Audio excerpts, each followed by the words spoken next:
Су, ұлының қарғылыңқы даусы балконға әзер жетті. Су, құзғын сәрден көн кепкен итай, зығырданы қайнаған шалас бөлмеден үлкен зерен су алып, баласы жатқан бөлмеге кірген. Бет аузы көгілдір тартып, өн бойының арса-арса шыққан неме әкесіне ала көзбен қарады.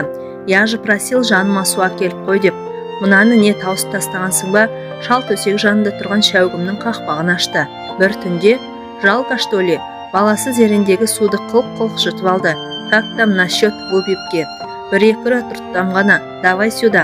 Баласы жарты стакан самогонды қолы дірілдеп қақалып шашалып зорға ішті. Шал жауап қатпай шығып кетті, ызылдатып шай қойған. Қанша жылдардан бері осы, өз шайын өзі ішіп қояды. Ет соған әбден үйреніп алған соншалық баласы үйге қайтып келгелі, бөлмелер тарылып, дыбысы ұлғайып, мұның тынысы тарылып кеткен сияқтанды. Бір подъездің бір қабатында тұратын 4-5 отбасы жылдар бойы қатар жасап та, бірін-бірі біле бермейтін, әркім өзіне өз ғана керек. Ешқайсысы да осы көршілердің жағдайы қалай өздеспейді. Өзгелер үшін тұяқ серіппейтін тұйық тірлік, шала әбден көндіккен, өзіне қалайтын өмір. Мұнда ұл болған соң шүйіркелесіп отыру дейтін ұғым бөтен. Ұзақ жыл паровоз кабинасында қиыр-шиыр кезген ғұмыры әуелде дала безер қылып жіберген. 40-тан енді асқанда қатын өлді. Қайта үйленген жоқ, керек қылмады. Пойыздағы қызметті қыз 40-ның қызын місе тұтты. Ойна да күл, алдында еш борыштар емессің. Осылай өткізді ол өмірін. Қала, жол, рельс. Жалғыздың жайы белгілі, өзінен жаралды дегенмен бір түрлі бөтен. Көбіне көп анасының бауырында, жанында болды. Бұл пойызбен рельс бойлап, қиыр-шиыр дүние кезумен ресторанда істейтін орыстың ышқыры бос тоқ балтыр, қалың құйрық, қиылған бел, қаз бөтеге қыз келіншектермен алма кезек көретін рахатымен жүрді. Үй жайды оншалық қаперіне ала қоймайтын. Өмір өтеді ғой, жылжыған жылдармен балада өсті. Мектеп бітірерге біраз қалғанда шешесі өлді. Сосын бұл күтуші әйел жалдаған, өзі жол үстінде болған соң балаға қарасын дегені. Қарауын ол байқұс қарады ғой, бірақ баласы өзі білерменен өсті. Сыра шарапқа үйірлеу болды. Сөйтіп жүріп мектеп бітірген, сұраған парасын беріп институтқа түсірген. 5 жыл бойы сол берген, жыл сайын бере жүріп оқуын бітірген. Бағы шығар прокурор болып істейтін дөкейдің қызына үйленген соң қайнатасының даңғарадай мекемесімен тектес мекемеде прокуратураның қызметкері болып шыға келді. Енді талай-талай бел-белеске шырқап шығып тау төбесінен қарап тұрар еді. Төбіне ішімдік құрғыр мен қыз қатын жетті. Олы қыз қатын мен ішімдіктің қыр соңынан өкшелеп қалмай қойды ғой. Үйленгеннен кейін көп замай араққа сылқия тойған күндері қайдағы бір сары албастыларды үйге алып келетін пәлеге ұшыраған. Орысша оқып, орысша сөйлеп, өскен жуадай солғыр, батона, грузиншелейді, развлекаться надо дейді. Итау мұның кім, а какая разница тебе? Лучше сообрази закуску, қайтеді, барын столға қояды. Қойып өз бөлмесіне кетпек болса, ұлы жібере қоймайды. Давай батона с нами. Бірдеңе ұрған ба? Добро, старина. Енді мына қыздан. Не говори ерінду. Оған бәрібір дейді ұлы. Ананың шолтиған юбкасының астынан тақымына дейін көрініп отырған жуан екі санның арасына көзін сатып, баласының көзімен бірге шалдың да көздері еріксіз солай кетеді. Кеткенде болдырап мына сары сайтанның бұтында лыпа бар ма жоқ па, анық айыра алмайды. Екі алыстан соң баласы әкесіне иек қағады. Көзімді құрт дегені құртады. Құртқанды барар жер жатып жүрген бөлмесі. Телевизорды тоққа қосады да көсіледі, сөйтіп жатып көзіледі. Содан селк етіп оянады бір кезде. Хабарлары, жарнамалары, кинолар бітіп кеткен, көгілдір экран дырылдап тұрады. Шал оны сөндіріп олымен сары сайтан жатқан көрші бөлмеге құлақ тігеді. Сары сайтанның жалынған ба, жаныққан ба, әйтеуір жаны не кіріп не шыққаны ыңқыл ыңырсыға ап-анық естіледі. Япырай, мына сарғаншықтың әні сұмдық қой дейді шал күбірлеп. Өле ме қайтеді? Батона деп айқайлайды бір кезде ұлы. Ты жив? Амалсыз дәлізге шығады, арақ сымырып ұрғаш әурелеуден әбден діңкелеген ұлының құлпет кейпінен ес шығып кетеді. Өзір батона дейді ұлы. Менде қайда қарақ, тізбек ая, итау жарым түнде десе де барады. Не көп түні бойы істейтін ларек көп, не көп ларекте арақ көп. Әуелде шал бұған үрке қарап ашуланып еденге түкіріп жаман кіжініп ішінен дымдарын қалдырмай сабап отырушы еді. Бара-бара оны бір қызығушылықпен әуестік биледі, көрсе деді. Өзі өткен өліп өшкен мектеп қой. Қой ят деуде ұмытқан жоқ. Бірақ әуестік әл бермейтін әзәзіл емес пе? Қайсы бірде төсегінен жайлап тұрып мысықша еппен басып, олы мен сары сайтанның жын ойнақ бөлмесінің есігіне келген. Есіктің үстіңгі жағы әйнек болатын, көз әйнегін тағынып, ақырын содан ішке өңілді. әуелі көз төсек басындағы шыраққа түсті. Шырақтың білтесінен шыққан бір шөкім жарық үлп-үлп етеді. Бөлме іші қызғылт көлеңке. Шал қызғылт көлеңкесінің арасынан ұлы мен сары сайтанды әзер тапты. Жаңа ғана жан алып жан беріп, екіленіп жатқан сайтанның үні өшті. Жалаңаш бүксесі дөңкиіп төсекте жалғыз жатыр. Ұлы еденде екі бүктеліп қалған. Сірә әбден діңкелеп құласа керек. Шал ұзақ тұрды. Кетейін дегенде ұлының қозғалғанын байқап қалды. Расында анау басын көтерді. Мен осы қайдамын дегендей жан жағына мағынасы қарап отырды да тәлтіректеп түрегелді. О Құдай, бері жүріп келеді. Шал сүрініп қабынып бөлмесіне әзер жетті. Есігіне кіріп үлгергенше соңынан ұлының әлсіреп әзер шыққан дауысы қуып жетті. Батона, батона, пить! Шал шықты. Дай пить батона, сума огненный. Шалды жалғыз сәтте әзәзіл айналдырды. Бөлмесінен өзі тығып ішіп жүретін 90 градус самогонды қырлы стақанмен алып шықты да белуарынан асыра қойып, осыны тарт деді. Ұлы самогонды көмейіне төңкере салып, демін ала алмай қылқынып, шеке тамырлары сұмды қадырайып, көз шарасынан шығып, көгеріп сазарды да қалды. Содан әзер дем сімірген. Енді тікесінен тыққылап бара жатты. Әкесі сүйеп қалмаса сүйеп қалды да дәл сол жерге жатқызып, үстіне босағада ілулі тұратын қойтан жылғы ескі плашын тастай салды. Сосын жанында аз кем тұрған қорлы үдей түскенде барып сары сайтан жатқан бөлмеге ендеппен қыздың жалаңаш бөксесіне өздіге үңілді. Толықта топ-томпақ, жайлап иығынан қозғап еді, қазір үстіне тас құлап кетсе де дәнеңе сезер емес. Шалдың қаны қызып, тамырлары лыпылдай бастады. Шанда бір қарсы үйдегі шекілдеу сатқыш жасамыш жуан әйелдің етегін көтеріп қойғаны болмаса, жас істен баяғыда қағылған, бірақ оның қызуымен жұпары жадында қалған. Кәрі бура оқыс шабынып, шырақтың шөкім жарығын жалғыз үрлеп өшірді. Құдай, өзің кешіре көрмен деп сары сайтанның үстіне міне берген. Жастанның құдірет қуат беретіні бар ма? Шалың күн тимесін пышақпен ойып алып жатсаң да, қыңбайтын халдегі удай мас қыздың балғын жұмсақ денесін 1-2 сағаттың айналысында 2 рет езіп алған. Сосын бөлмесіне ентігіп жетіп, нәпсінің қызуымен балқыған босаған бойына ие бола алмай, жастығына жантая кетті. Шал әзәзіл нәпсінің дәмін баяғыдан білетін. Сонау пойыз жүргізіп жүрген жылдар ресторандағы даяшы аспаз, жол серік қыз келіншектердің қимылдарын қисайта қынадай қырған жаугер ғой бұл. Енді мынау баласының сары сайтандары мен қара албастыларына шауып қойғанда бәлендей ұят емес деді. Рас, баласы пісіп жүрген көбісіне әкесінің неткен сәл-пәл нелеу бір түрлі қымсынады. Олым біліп қойса ұятырақ деп те қипақтайды, бірақ оны кім айтады? Айтып қояр дейтін сары сайтан қара албастылардың сықпытанау, адам түгілі айғыр шауып жатса да сезбейді. Мұндай жағдай тағы бірнеше рет қайталанды. Бұрын ұлының келіп жын ойнақ жасайтыннан азар да безер болатын шалдың енді оған жиі келіп жүрсеңші, мен жалғызбын ғой, менің сенен басқа кімім бар дейтіні, ол аздай келуі, кешіңгіресе телефон шалатыны, 90 градустық самогонды көбірек алып қоятын шығарған. Көрші үйдегі шекілдеу сатқыш жасамыш жуан әйелдің кір халаты жер сызып ескі тапочкасын тырпылдатып, шалау, күйлеп өлем бе деп баяғысынша күлмен қағып келіп еді, сен айналайын, ендігі ары ектегеніңді қоймаған деп айдап шыққан. Оғың мүлде таусылған ғой дейді ана бейбақ. Байқұс-ау, біз қазір қарағанат кәрі құстарды емес, сарыға ұрсын сандуғаштарды дәлдейміз деген бұл. Далбасыңа сиейін, ит қақпас деп кетті ол. Шал оның сыртына мысқылдап қарап мырс-мырс күлген. Мырс-мырс күліп тұрып, өй сор, не білесің деп өзінен өз қарадан қарап күпінген. Күпініп тұрып, шүкір дейді Құдайға, не шүкір етіп тұрмын деп те ойлаған. Сосын ойлағанда көз алдына да көкейіне де удаймас сары сайтан қара албастылардың дөңкиген жұмсақ бөкселері, соларды қалай уыстап қалай мытығаны, дүрдиген омырауларын соқылдата сорғаны, ертесіне қайтуға жиналып жатып, әлгілердің құйрықтары мен омырауларын сипалай беретіндері көз алдына келіп, қуық астындағысы жыбырлап, қутыңдап қалатын. Жалғызлік жылдары мұның көңіл көтеретіні самогон болды. Содан ептеп ішіп жүреді, көп емес ептеп. Барнаулдан қайсы бір жылы қоныс аударып келген Ахромеев дейтін орыс шалы бар. Самогонды со бәледен алады, градусы 90. Жайраңдасып отырып самогоннан бір-бірден тартып алады. Удаймас сары сайтан қара албастылардың қатты омырау қалың құйрықтарына дәндігіп алғаннан кейін көңілі қутыңдап тұратын шал енді Ахромеевті ғажайды. Орса ойнасың бар ма? Болмаса осындағы бір шекілдеу сатқыш қатынмен таныстырайын, бір жашық самогон берсең дейді. Побойся Бога деп анау азарда безер болады. Уходи, дьявол. Шал кез келген қызықтың кез келген сәтте көрген түсте сағымдай болатын білмейтін. Арақ пен қыз соңында шам алып түскен ұлының жалғыз күнде төбесінен жай түсті. Қызметінен айырылып, қайнатасы мен әйелі жер көкті арқаланып үйінен айдап шыққан. содан қолына қайтып келген, жатып та тұрып та ішеді. Қалтасы қағылғалы қашан, қазіргі қылқылдататын самогон, оны да тауып әкелетін бұл. Зейнетақысы бар ғой әйтеуір. Оның үстіне баласы арақтан әбден жеңіліп біткен бе, орта стаканға шалқасынан түседі. Содан ұзақ ұйқы. Түс әлетінде әзер басын көтеріп стаканнан тағы жұтынып қайта құлайды. Кешкісінде сол. Әй, сенің осы қарның ашпай ма деп сұрайды шал. У водки батона очень высокий калория дейді анау.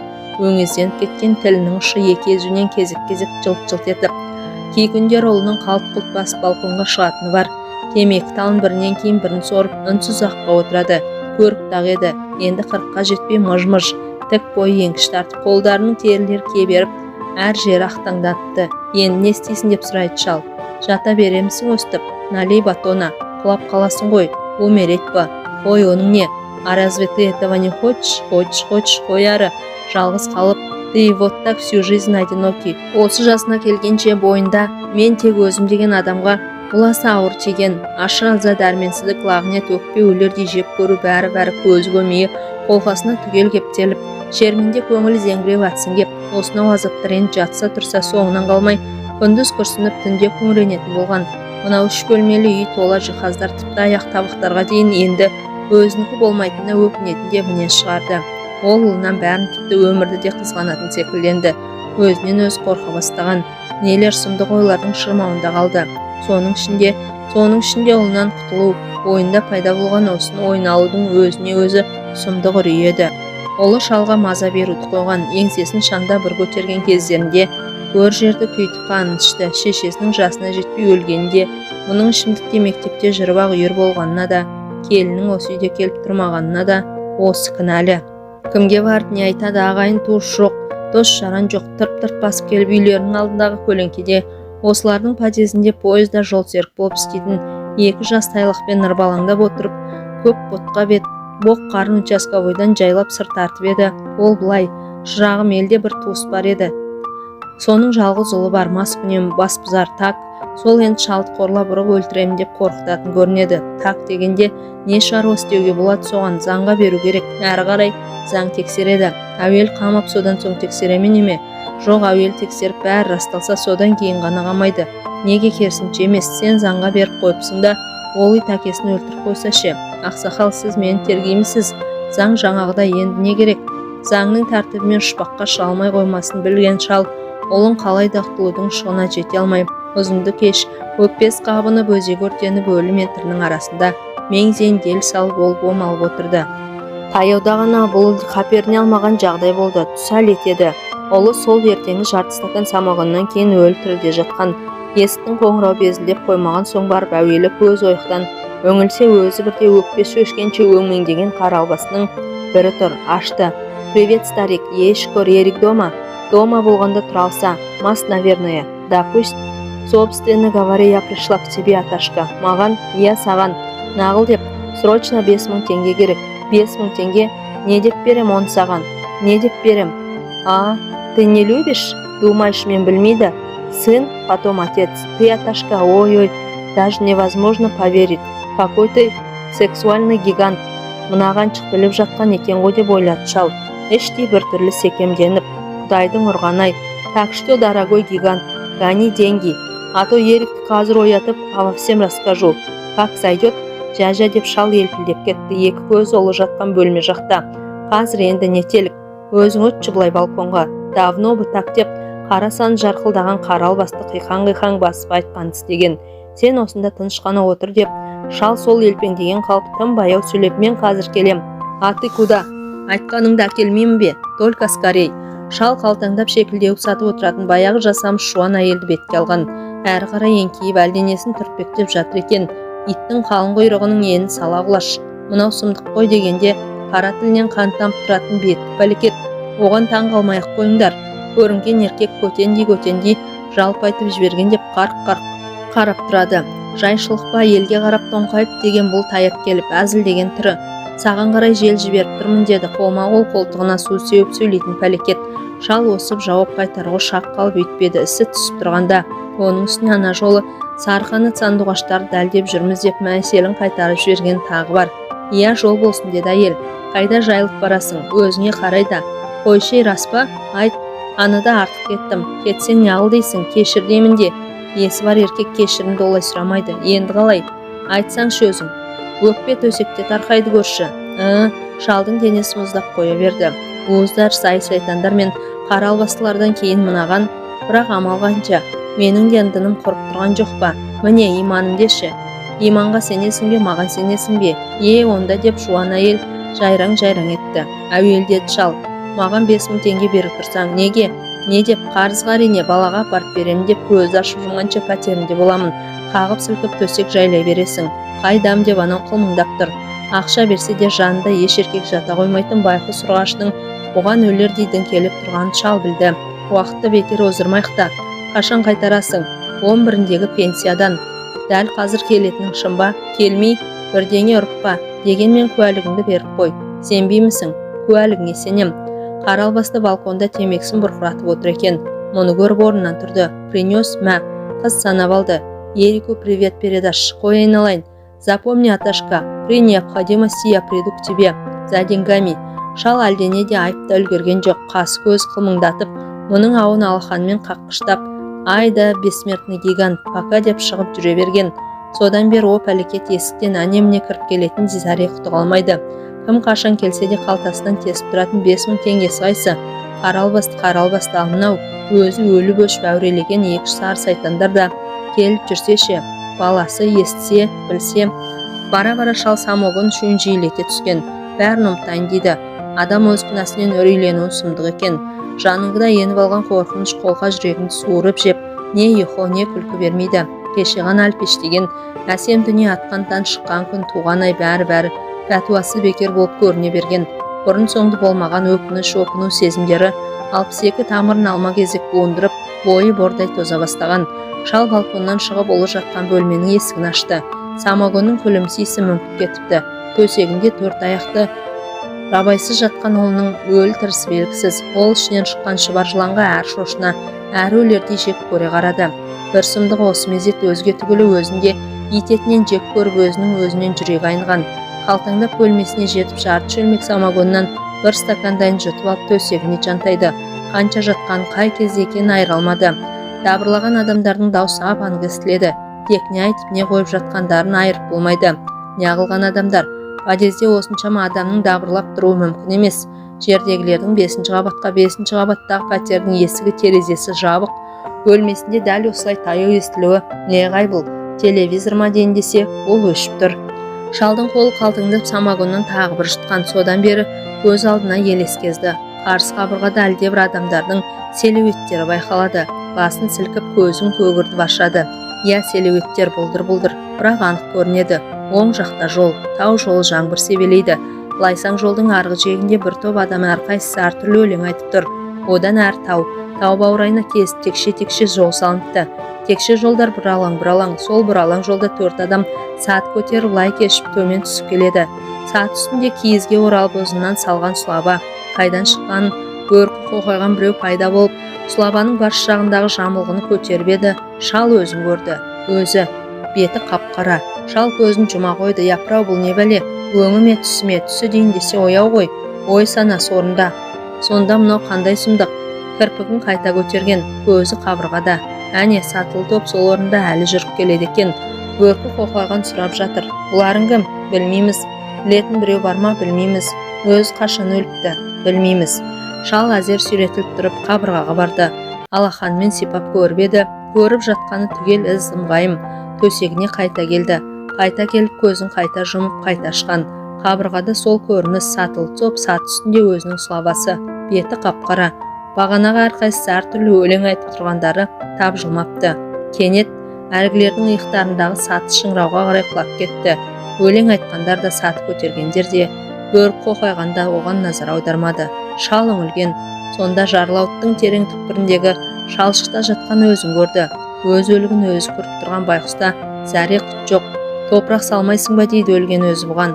Ағалап, үздік созғы азынап аңырап шыққан дауыс оның өзінен басқа ешкім естіген жоқ. 2 күн өтіп 3-ші күн шал есін әзер жиды. Тәлтіректеп тордың күшімен орнынан тұрды. Ілбіп дәлізге шығып еді, мұрнына сұмдық бір жағымсыз бөтен иіс келді. ас бөлмесіне кіріп еді, ас столының бетінде де еденде де ас қалдығы не басқалай бұзылған, естеніп кететін еш нәрсе байқалмайды. Ұлы жатқан бөлменің есігін ашқан. Әлгі аста жағымсыз бөтен иіс сол жақтан бұрқ етті. Баласы төсектен жерге құлап түсіпті. Аяқ қолы тырбиған, арса қу сүйек, екі көз шақырайып тас төбесіне қарап қатып қалған. Бір езуінен шығып кеткен тілінің ұшы көкпеңбек болып көрінеді. Қатты шошып кеткен шал әй деп шегіншектеп барып ас бөлменің ашық қалған есігіне шүйдесімен барып ұрып еденге құлап түсті. Қатты зіңгіген басын зорға көтеріп, пойыз ушел деді күбірлеп. Бала үйге қайта оралғалы бері жан жеген бойындағы опыну, өкініш үрейден дым қалған жоқ.